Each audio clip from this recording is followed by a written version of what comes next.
Você que está acompanhando o nosso Conexão Jovem, eu tenho certeza que você já está gostando, já está com vontade de sair pedalando, correndo. Só que fica aí mais um pouquinho no nosso programa e, Janina, a gente tem um presente para esse pessoal que está assistindo. Né? Isso, para você que ficou aí assistindo o programa, que você está aproveitando, aprendendo bastante também, que sente essa vontade de saber mais, de conhecer mais. Olha só que interessante, aqui a gente tem esse estudo, ele é um presente completamente de graça para você. Você pode adquirir ele entrando lá no nosso blog, aparece agora na sua tela, também em contato com a Escola Bíblica aqui da TV Novo Tempo, para assistir, para ler esse material. E olha só, tem bastante ajuda também, tem vários recursos. É só você entrar lá em contato com a Escola Bíblica, que vamos te ajudar aí também a estudar, a conhecer mais. Afinal de contas, né, Jesus, a Bíblia também fala da importância do esporte, do exercício físico. E é estranho a gente falar isso, né? Poxa, a Bíblia fala sobre esporte, sobre exercício.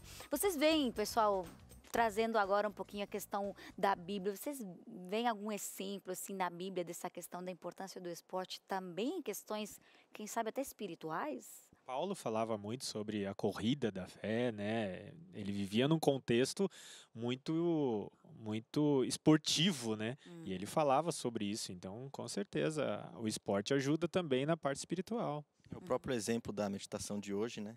Falando de Elias, né? Que correu, acho que foi 320 quilômetros. Correu, não, caminhou, e levou 40 dias para chegar no outro lugar. A própria corrida de Elias lá naquela história depois do sacrifício lá da chuva.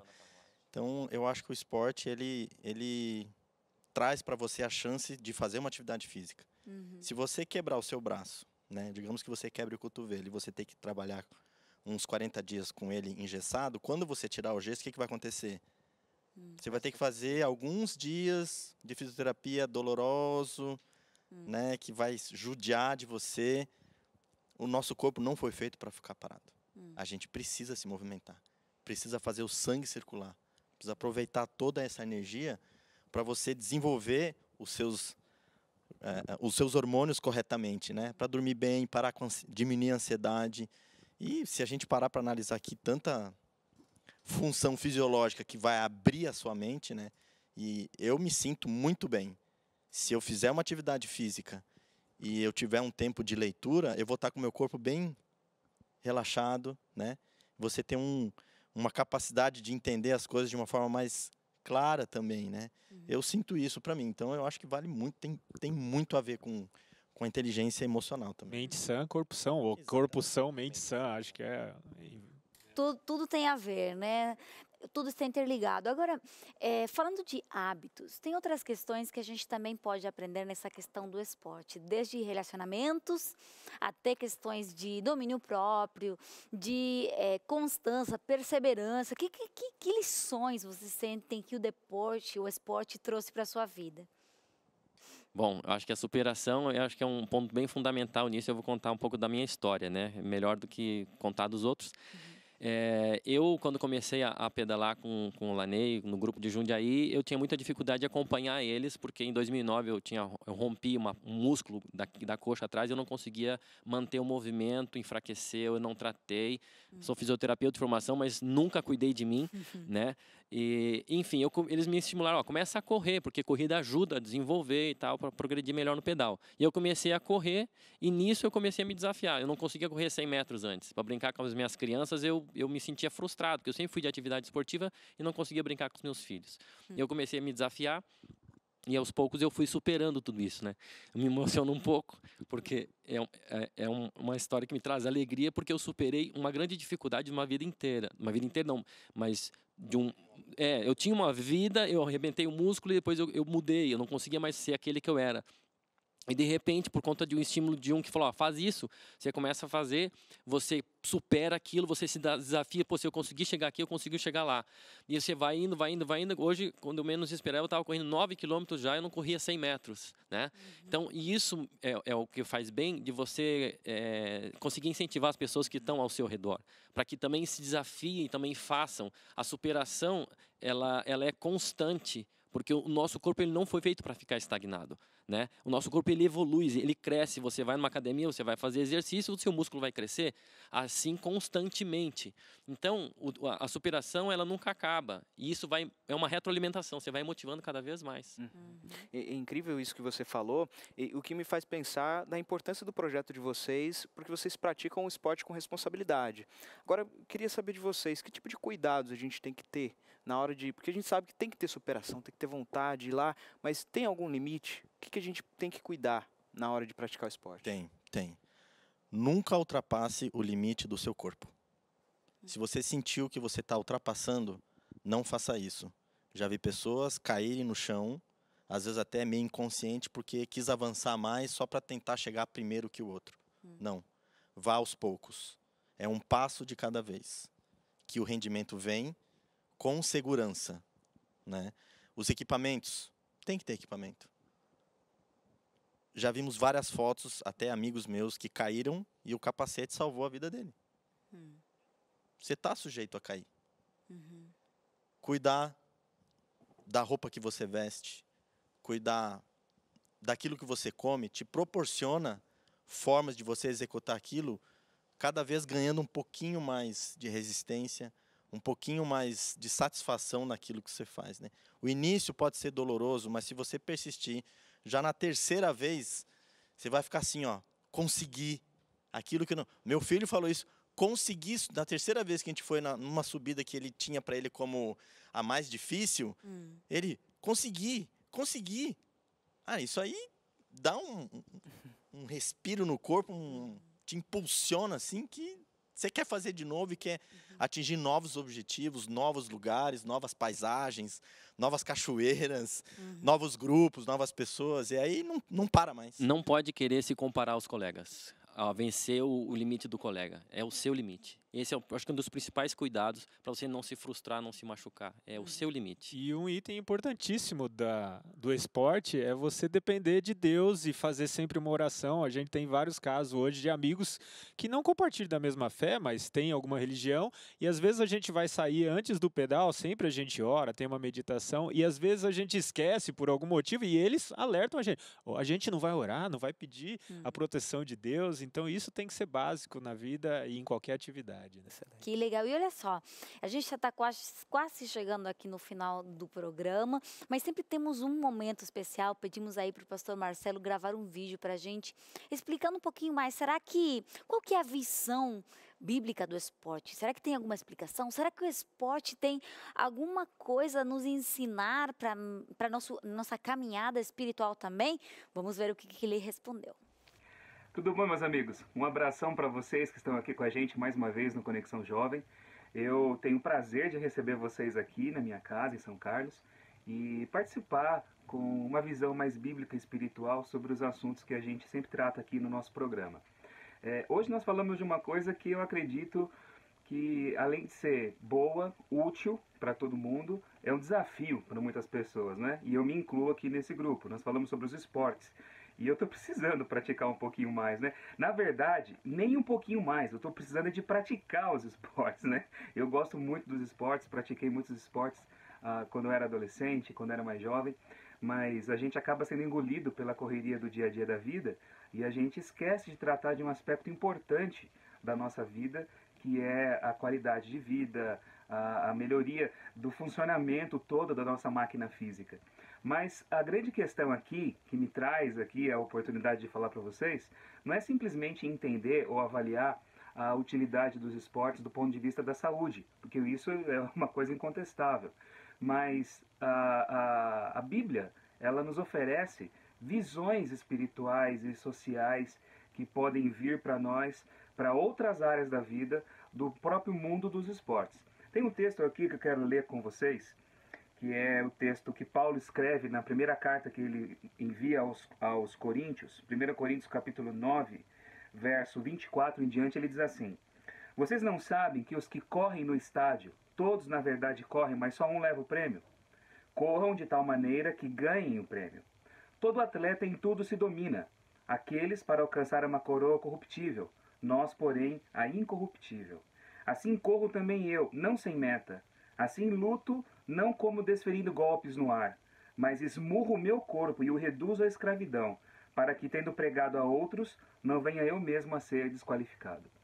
Por essa leitura aqui que eu fiz para você, já fica claro que Paulo, não sei se ele gostava, mas pelo menos ele assistia, ele tinha conhecimento dos esportes, principalmente no âmbito dos esportes praticados pelos gregos, pelos romanos. Aqui ele fala sobre as corridas no estádio e aqui ele menciona também as lutas. E uma coisa que é interessante, ele usa esse exemplo, essa metáfora dos esportes, da corrida e da luta, para mostrar algumas lições espirituais para a gente. A primeira delas aqui é a perseverança. E é sobre o fato de você se esforçar, de você colocar meta, de você ter objetivos na vida. Não apenas no que diz respeito aos objetivos profissionais, sociais, mas também à vida espiritual. Ele diz, todo mundo corre, mas só um leva o prêmio. E ele diz assim, corram de tal maneira que vocês ganhem o prêmio. Não é simplesmente correr, é a qualidade dessa corrida.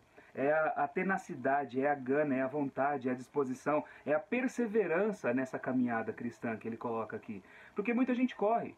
Muitas pessoas têm a sua crença, muitas pessoas têm a sua vida espiritual, as pessoas têm uma definição doutrinária daquilo que eles conhecem como sendo a verdade para eles, mas Paulo diz isso não é o suficiente. Você tem que se dedicar, você tem que se entregar, você tem que ser perseverante, você tem que cada dia mais ser mais, para você correr de maneira que você ganhe o prêmio. É claro que a vida, a salvação, os benefícios espirituais, eles não são obtidos simplesmente por nossos esforços. É a graça de Deus. Mas a nossa vontade, a nossa dedicação, a nossa perseverança possibilitam as ações de Deus na nossa vida de uma maneira muito mais plena. E outra coisa, ele diz assim, ele fala, todo atleta em tudo se domina. E aqui ele usa a linguagem do domínio próprio e ele fala a respeito da luta.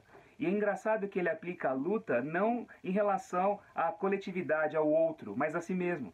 Ele diz, eu me esmurro, eu luto contra mim mesmo, eu me subjugo, eu reduzo os meus desejos à escravidão. E aqui ele mostra uma realidade espiritual muito forte.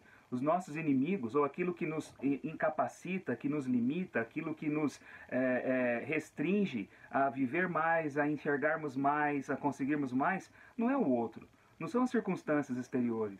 Muitas vezes nós achamos que o outro, aquele que faz algo contra mim, ou então o momento que eu estou vivendo, a circunstância do momento, a realidade que eu enfrento agora na minha vida, é responsável por eu não ser aquilo que eu poderia ser. Mas Paulo fala que não. As dificuldades na vida, a luta é presente para todos. Mas o maior inimigo nesse processo sou eu. Porque é o meu olhar que determina o poder que as coisas têm de fazer mal ou de fazer bem para mim. É a maneira como eu respondo àquilo que eu recebo. Então Paulo diz, eu luto contra mim mesmo. Eu procuro me dominar, eu procuro manter a minha natureza subjugada aos valores daquilo que eu sei o que é certo. E é dessa forma que eu consigo correr de maneira digna da coroa no estádio. Então, são exemplos dos esportes que nos ensinam domínio próprio, nos ensinam perseverança e nos mostra verdadeiramente que a vitória não depende daquilo que está fora, mas daquilo que está dentro de mim, a maneira como eu respondo à vida. Eu espero que você corra e seja digno realmente da coroa da vitória que Jesus tem para conceder a todos no final dessa nossa Olimpíada da vida. Deus abençoe a todos e até a próxima. Tá, muito obrigado, pastor Marcelo Rezende, sempre uma inspiração para a gente na base da Bíblia, né? Agora, eu queria saber de vocês, vocês também têm uma base espiritual por trás de todo o esporte que vocês desenvolvem, né? Sim, a gente tem a preocupação sempre de estar levando a oração em primeiro lugar. Vamos sair, que Deus cuide de todos nós e de todos os ciclistas que estão nesse momento fazendo essa atividade. Então, eu não sou egoísta, eu também quero que os outros tenham a sua atividade com qualidade e com segurança. Né? Nesse meio esportivo, sempre existe o fator competição. Né? É muito latente isso. Então, eu vou chegar primeiro, eu vou chegar antes de você. Então, no Seven Bikers, a gente costuma neutralizar isso. O importante é a atividade. Se você chegou primeiro, que legal. Mas eu vou fazer de tudo e vou dar todas as dicas que eu sei para que você também atinja os mesmos objetivos que eu estou atingindo. Eu quero que você chegue junto comigo. Por isso que o lema do Seven Bikers é Juntos no Caminho. Então, a gente participando disso, tanto na parte física quanto na parte espiritual, o ganho é para ambas as partes. E aí, o céu é o limite, né? Que Excelente. legal. E olha só, a gente está chegando já no finalzinho, mas queríamos separar esse espaço para vocês falarem com os jovens que estão aí do outro lado. Quem sabe até vocês têm alguma experiência legal, alguma história de alguém que seja um exemplo, né, de como o esporte pode fazer a diferença na vida espiritual de alguém, no relacionamento com Deus e também numa vida, final das contas, uma vida mais feliz. Acho que o exemplo que a gente tem, até saiu na revista Adventista em janeiro, é do nosso amigo Júlio. Ele pedalava e conheceu um amigo nosso, que é o Sérgio, que era da igreja de Indaiatuba. Eles se uniram, o Sérgio sabia que ele pedalava, então comprou uma bicicleta e, para atraí-lo, chamou os dois para pedalar. E o Sérgio estava em depressão, e com excesso de peso, sedentário, e um fez bem ao outro. E o Júlio acabou conhecendo a igreja adventista, se batizou na igreja adventista, hoje é o líder do maior grupo de Seven Bikers do Brasil, que é a igreja de Indaiatuba, com mais de 110 ciclistas, quase que a igreja toda pedala. Então, ele é talvez hoje o nosso maior exemplo. Não veio por influência dos Seven Bikers, mas foi pelo esporte. Pelo esporte. E olha só, é legal essa organização que vocês têm, porque aí, né, como a gente falou, o pessoal fica motivado, tem, né, alguém mais com quem compartilhar esse momento do esporte e tal. Quem sabe quem está assistindo aí está pensando, tá, mas será que na minha cidade tem? Qual será o grupo que está mais próximo? Como que o pessoal pode fazer esse primeiro contato? Quem sabe se não tem ninguém por perto, eles mesmos começarem um projeto como esse. Se ele faz o contato pelo site, a gente responde e já pergunta se existe mais pessoas no grupo na região onde ele está, que fazem a mesma atividade. E às vezes tem um grupo perto dele e ele não sabe. E essa é uma das coisas que a gente vai trazer, uma novidade que está vindo aí, que é um aplicativo com geolocalização. Então ao você acessar a aplicação, você se cadastrar, você vai saber quem mais perto de você faz a mesma atividade ou é um Seven Bikers. E aí isso vai te dar margem para você poder entrar em contato com outros. Mas se na sua região não tem, você pode ser um líder. Se você tem esse interesse, contate-nos. A gente vai conversar com você, vai te dar todas as dicas para que você levante um grupo na sua igreja ou no seu bairro onde você está, junto com todas as ferramentas e os ideais que impulsionam a gente. E você vai ver que isso aí vai atrair pessoas e vai ser um prazer fazer essa atividade com o grupo que você criar, né? Muito legal. Pessoal, foi um prazer ter vocês aqui, aprender de vocês, da experiência de vocês. Parabéns, realmente, por essa iniciativa. Eu só queria deixar o Instagram do Seven Runners e Facebook Seven Runners. Tá bom, pode Segue falar. a gente lá, né? @Seven Runners. Segue a gente lá. Não temos site ainda, que a gente está nascendo esse ano. A concepção foi ano passado. Mas a gente pode encontrar aí nas redes sociais. Já temos grupos hoje em Jundiaí, Hortolândia, São Paulo. Possivelmente já em São Carlos, São José do Rio Preto e provavelmente Ribeirão Preto. Então, são núcleos que estão surgindo. Está começando, mas está começando forte. Que legal. E aí não tem desculpa, não precisa de comprar bike nem nada. É só realmente sair para correr. Bota o tênis e sai da porta da calçada da casa já sai correndo. Tanto que o nosso interesse não é disputar quem vai fazer o quê, mas desde que você faça alguma coisa. Perfeito. Excelente. Aí ficou, então, um convite especial para você, um convite especial do Conexão dessa semana. Alessandro, foi um prazer. Um prazer. E com você também, então, pessoal, obrigada. E para você, boa semana aí. E aproveite que a gente deixa um convite, um abraço especial para você e um convite. Semana que vem tem mais Conexão Jovem e vários temas interessantes, então esperamos você. Até lá.